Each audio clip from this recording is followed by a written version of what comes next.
What if the one person meant to ruin your life became the only person who could save it? That question hit Elias Crow the moment he saw her step off the evening stagecoach into Cottonwood Flats, carrying nothing but a carpet bag, a rifle case, and the kind of silence that made men rethink their sins.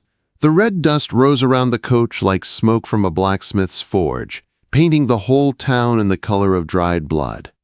Elias stood on the crooked porch of his failing saloon, watching the stage rattle to a stop. He had seen dreamers, drifters, and the doomed climb out of stages before. But this woman, with her auburn hair fighting loose from a travel-worn bonnet and her steady green eyes, was different. She moved like she had outrun something dangerous or was still running. Elias didn't care to know her story. Not anymore. 2 winters ago, a Montana blizzard and a bullet had stolen his brother, his purpose, and most of his hope. What remained was a horse ranch barely staying alive, a saloon that leaked worse than a politician's promises, and a cough that reminded him each night of frozen blood in his lungs. He turned to go inside. Other people's mysteries didn't matter. He had chores, broken roof planks to fix, and a life that needed enduring more than living. Inside the saloon, shadows clung to corners like unpaid debts.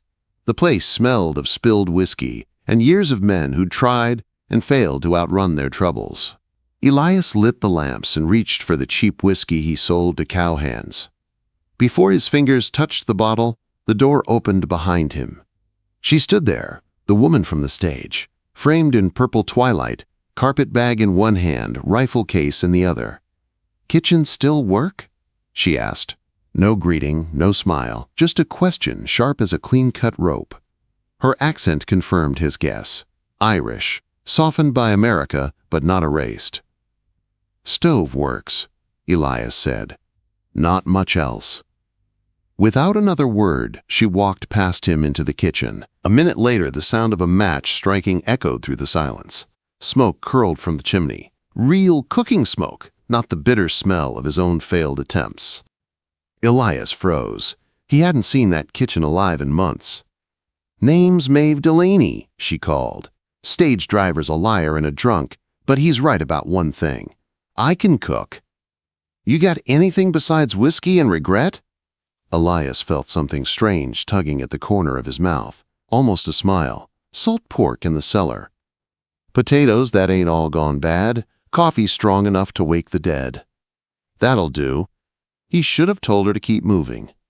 Fortuna Creek's mining camp was 10 miles ahead, and Big Jack Murdoch didn't take kindly to late arrivals. But something about her kept him quiet. Maybe the way she moved in his kitchen like she had belonged there all her life. Or maybe the simple miracle of smelling real food again. 20 minutes later, she brought out 2 plates. The smell hit him first. Sage, pepper, pork, crisped just right. Potatoes turned into something almost magical, but it was the wild mint that stopped him cold. "How'd you know?" Elias asked. "Know what?" she said, pretending not to understand. "The mint. My ma used it when we had nothing but hardtack. Haven't tasted it since." Lucky guess, but something flickered in her eyes. Recognition, memory, pain. They ate while dusk settled over the town like a burial cloth. Outside, lantern lights glimmered in the windows of the church and bank, the respectable places. Elias watched her finish her food with precise movements, wasting nothing. A cracked silver pendant hung from her neck, catching the lamplight. "You headed to Fortuna Creek?" he asked. "They're expecting me tomorrow. If you've got a room, I'll take it." "Room's upstairs." "Roof leaks in one, locks busted in another, window won't close in the last." "Sounds like paradise." She picked up the plates. "What do I owe you?" "Cook breakfast in the morning. We'll call it square." She nodded and turned back toward the kitchen. Elias had just reached for his whiskey when hooves thundered outside. Too many, too fast. The saloon door burst open, and Jake Moss stumbled in, pale as chalk. "Elias, trouble's coming. I saw your name on Pike's tax auction list. He's posting it tomorrow." They stamped it delinquent. "That's impossible," Elias said. "I paid every penny." Jake swallowed hard. Silas Vane was there too, him and 2 of his boys. Looked mighty interested in your land. Says the railroad's gonna need your water rights." That cold, familiar weight settled in Elias's chest. Silas Vane, former Black Lark outlaw, now wearing a railroad badge that made his threats legal. Before Elias could answer, a soft voice came from the kitchen doorway. "Was expecting trouble," Mave said quietly, "had the look of it in the air." "You should head on to Fortuna Creek," Elias told her. "This ain't your fight." "No," she said, "but that's the first decent kitchen I've seen in months. Shame to waste it." Then she pointed to a small brown package sitting on the bar. Messenger dropped that, didn't knock. Elias hadn't heard a thing. He opened the package. Inside was his deed, stamped delinquent in red ink. But what froze his blood was the smudge on the corner. Cornmeal, fresh, like someone had been baking while stealing it. "Interesting," Mave murmured behind him. "Whoever sent that wants you scared." "Or running," Elias said. "Are you?" Elias folded the deed, tucked it against his chest. "I stopped running 2 years ago." Mave's green eyes met his, calm, sharp, knowing. "Good," she whispered, "because trouble's already here." Outside, riders waited in the darkness, their silhouettes sharp against the rising moon. The night held its breath. And so did Elias Crow. Elias Crow had faced danger before, but the way the riders waited outside, silent, patient, like wolves circling a wounded bull, made the back of his neck prickle. Trouble had been stalking him for months, but tonight it finally stepped into the open. Mave Delaney didn't flinch. She simply closed the kitchen door behind her and picked up a cast-iron skillet heavier than most men's skulls. Her calmness wasn't natural. It was the kind born from loss, purpose, and secrets she hadn't shared yet. "What do they want?" she asked. "My land," Elias said. "Railroad wants my water rights. Pike wants the tax money. Vane wants whatever he's paid to want." "And you?" she asked quietly. "What do you want?" Elias didn't answer. For 2 years he hadn't wanted anything except numbness. A fist pounded on the door. "Crow!" a voice barked. "Come out and talk like a man!" Silas Vane. Elias moved closer, Colt in hand. Mave didn't retreat. She stood near the stairs, shoulders tense, watching the windows the way a hunter watches brush for movement. Elias cracked the door only enough to see. Vane sat tall on a dark horse, 2 of his men astride their own mounts. Their spurs glinted in the moonlight. "Evening, Crow," Vane called. "Shame about that tax trouble, real shame.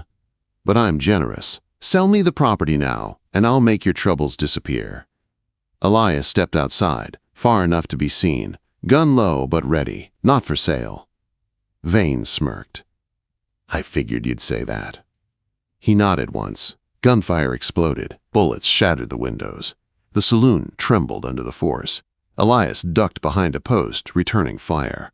Mave dropped to the ground inside, dragging a table over for cover. "You all right?" she called. "For now!" Vane's men tried flanking the saloon, shooting high to force Elias away from his cover. But firing lines in Cottonwood Flats were predictable, and Elias knew every inch of his land. He shot the lantern hanging from the porch beam. Darkness swallowed everything. Vane cursed loudly. Elias used the moment to slip back inside. Mave already had the back door bolted, her rifle laid out on a flour-dusted table. Her hands moved fast, smooth, like she'd done this before, more than once. "You shoot?" Elias asked. "Better than most," she said. "You. Good enough to stay alive." "Good, because they're trying to burn us out." He ran to the window. Vane's men tossed oil lamps toward the walls. Flames licked at the saloon's dry boards. Elias grabbed a water barrel and dumped it across the floorboards near the door. "We need to move," Mave said sharply. "Upstairs window, roof's flat. From there we can get to the stable." Elias nodded, but before they could run, a shadow moved through the smoke. Not Mave, not friend. A man climbed through the window, gun raised. Mave didn't hesitate. Her rifle cracked once. The intruder dropped. Elias stared at her. Not in shock, but in understanding. She was no cook, no traveler, no ordinary widow, and he wasn't the only one hiding ghosts. They raced upstairs as fire spread along the lower wall. Smoke burned their throats. The banister groaned. The heat rose fast, too fast. Someone had planned this. Someone had soaked the boards earlier. "They want you dead," Mave said, coughing. Not scared. Not bought out. Dead. Elias didn't argue. The truth stung because it made sense. They reached the spare room with the broken window. Wind rushed through it, carrying sparks outward. Mave climbed onto the roof first, then turned and reached for Elias's hand. He hesitated. Only a heartbeat, because something in the way she held out her hand felt too familiar, too dangerous, too much like trust. "Come on," she urged. He took her hand. They reached the flat roof, just as the saloon's roof beam cracked below them.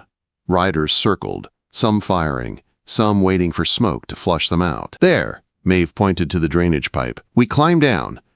"How'd you know about that?" She gave him a look. "I pay attention." They slid down the pipe one at a time. The metal burned hot from the flames, but they reached the ground. The stable stood 10 yards away.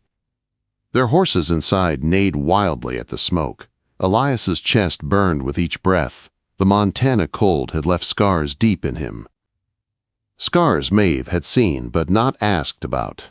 Not yet. They ran for the stable. 3 steps from the door, a figure stepped from the shadows. Hank Drummond. Face blistered from boiling water, eyes full of rage. "You should have stayed in Montana, Crow," Hank snarled. "Would have saved everyone trouble." He pulled the trigger. Click. Nothing. Hank stared at his gun in confusion. Mave leveled her rifle at him, eyes sharp. "Powder's bad," she said. "You should have checked it before threatening a man." Quote. Elias punched Hank hard enough to drop him. "No killing. Not tonight. There'd been enough." "Move," Elias said. They grabbed their horses and tore out the back of town as flames devoured the crooked saloon behind them. Firemen shouted, but the blaze was too big, too planned. Cottonwood Flats glowed behind them, red against the night. Mave didn't look back. Elias did, because a man's home burning is a wound that never quite heals. They rode into the darkness, dust rising around them like ghosts of everything they'd lost. Ahead lay miles of broken country, a hunted path, and a drunk surveyor who might already be dead. But Elias wasn't riding alone anymore. For the first time in 2 years, he felt the faint pull of purpose. And Mave Delaney, a stranger, a widow, a fighter with secrets, rode right beside him. The dust storm broke at dawn. The world looked scraped clean by the wind, like the night itself had tried to erase every trace of their escape. Elias and Mave sheltered in a narrow canyon, the fire she'd protected burning just enough to warm their hands. "You kept the fire going through that?" Elias asked, watching her stir the bitter coffee. "Storms don't scare me," she answered.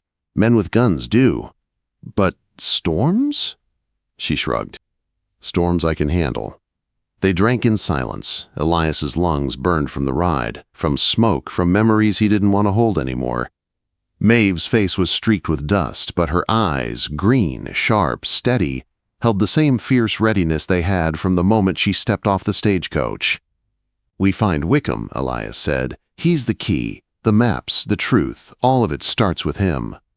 "And ends with Silas Vane," Mave replied. They broke camp and rode toward Blessing Spring. The land was different after the storm. Sand piled in strange places, trails erased, rocks gleaming clean. Even the sky seemed sharper, as if the world waited to see what they would do. "Tell me about the Black Lark Gang," Mave said as they rode.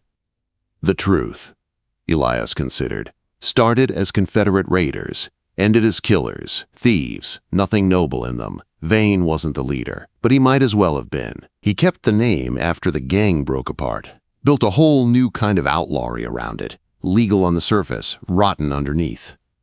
"And your brother?" Quote. Elias swallowed. "He died because he was good, because he found something he shouldn't have seen. I never knew what. Maybe now I will." They rode until the adobe house appeared between cottonwoods. Too quiet, no smoke, no movement. "Might already be too late," Elias murmured. Mave checked her scattergun. "We'll see."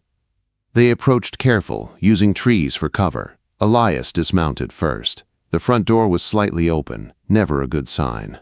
A twig snapped behind him. He spun, but a fist struck his jaw. The ground rushed up. His Colt flew from his hand. Through blurred vision, he saw Luther Moss, Jake's younger brother, smiling like a man who enjoyed hurting things. "Vane said you might turn up," Luther growled. "Should have stayed gone." Elias fought back, trading blows, rolling in the dust. Luther was faster, but Elias fought meaner. Years of surviving winter, grief, and guilt had taught him to fight dirty. Then, boom! Mave's scattergun cracked like thunder. The Torrance brothers froze mid-step, eyes wide. She stood at the kitchen door, rifle aimed steady. "Next one who moves gets the second barrel," she said. "You won't shoot," Torrance sneered. "Women don't." Her rifle went off again, shaving a strip of hair off his head. "I'm a widow," she said coldly. Everything soft in me died already. The Torrances dropped their guns. Luther tried to bolt. Elias caught him with a punch so hard it lifted him off his feet. Inside, Wickham was tied to a chair, beaten badly, but alive. "You crow?" he rasped. "Thought you were dead." "No such luck," Elias said. "What were they looking for?" Wickham sucked in breath. "Maps, real surveys. Martin Delaney hid 'em. They're in the old Esperanza mine, 2 miles north." Maeve's face went still at her husband's name, but her voice didn't shake. "Martin hid them because?" "Because he found out," Wickham whispered. "2 sets of maps. False routes, real routes. Someone stealing land by moving the railroad lines. He saw too much, so they killed him." Quote, "The truth hit Elias like a hammer. Sam, Martin, Paulson, all killed for the same reason." "Can you ride?" Mave asked. "I'll crawl if I have to." They took Wickham's horse and headed toward the mine. They didn't make it quietly. Riders soon appeared, dozens of them, cresting the ridge like hornets disturbed from a nest. "Go!" Elias shouted. They raced across the broken desert. Bullets kicked up dirt around their horses. The mine entrance loomed ahead, a black mouth waiting to swallow them. "Inside!" Elias yelled. He leapt off his horse, pushed Wickham in first, then followed with Mave close behind. Gunfire echoed at the entrance as riders dismounted. "Get what you came for," Mave said. "We'll hold them." Elias sprinted into the mine. The air was thick, stale. His match glowed weakly as he searched for Martin's mark. 3 lines and a circle carved into the beam. There. He pulled a surveyor's tube from behind the beam, sealed with wax. Gunshots boomed outside. Mave screamed his name. He ran. At the entrance, Mave fired from behind a fallen beam, covering Wickham. Riders surged forward. Elias grabbed her arm. "We run!" They mounted and tore uphill toward a narrow goat trail along the cliff. Bullets ricocheted. One creased Elias's shoulder. "This is madness!" Wickham cried. "Only kind of road we got!" Mave shouted back. The path narrowed. One wrong step meant a fall to certain death. Halfway down, Wickham's horse lost footing and plunged off the side with a scream. Mave reached for him. "Josiah!" Elias grabbed her arm. "He's gone!" "No!" Wickham croaked from a ledge below, clinging to rock with bloody fingers. "I'm alive! Keep going!" They scrambled to him, pulled him up, then ran again. Hours later, in the shadow of sandstone towers, Elias finally unsealed the tube. 2 maps fell out, one real, one forged, proof enough to hang half the territory. "We take this to Judge Carter," Elias said, "in Silver City." He's honest. "That's a 2-day ride," Wickham said weakly. "They'll block every road." "Then we take the old Apache Trail," Mave said, "through the Malpais." "No water for 20 miles, Wickham warned. "Better dry than dead," Elias said. They rode through black volcanic rock until night swallowed them. Elias's shoulder bled. Wickham drifted in and out. Mave held them together with sheer will. At the old stage station, they collapsed from exhaustion. Then hooves approached, Luther Moss and 2 others. Mave stood up slowly. "Evening, boys. Looking for corpses?" Luther snorted. "Where's Crow?" "Dead," Mave said smoothly. "Left him for coyotes." Luther hesitated. Elias stepped from the shadows behind him and fired warning shots. Mave dropped one rider with a clean shot, wounded another. Luther froze in terror. "Go tell Vane," Elias said. "We have the maps, and we're coming." Luther fled. The next day, Silver City rose before them like salvation. Judge Carter took one look at the evidence, and the fire inside him lit at once. "This will bring them all down," he said. But before federal help could arrive, Silas Vane rode into town with 20 men. Firebombs hit the courthouse. Flames erupted. Records burned. Bradley dragged Elias, Mave, and Wickham out the back door through smoke. "We go to my house," the marshal said. "Regroup, fight from there." "No," Mave said suddenly, stepping into the street. "We end it here tonight." Vane waited at the saloon, smug in his saddle. "You want blood?" Mave called out, "or justice?" Vane sneered. "All I want is what's mine." "And what's yours?"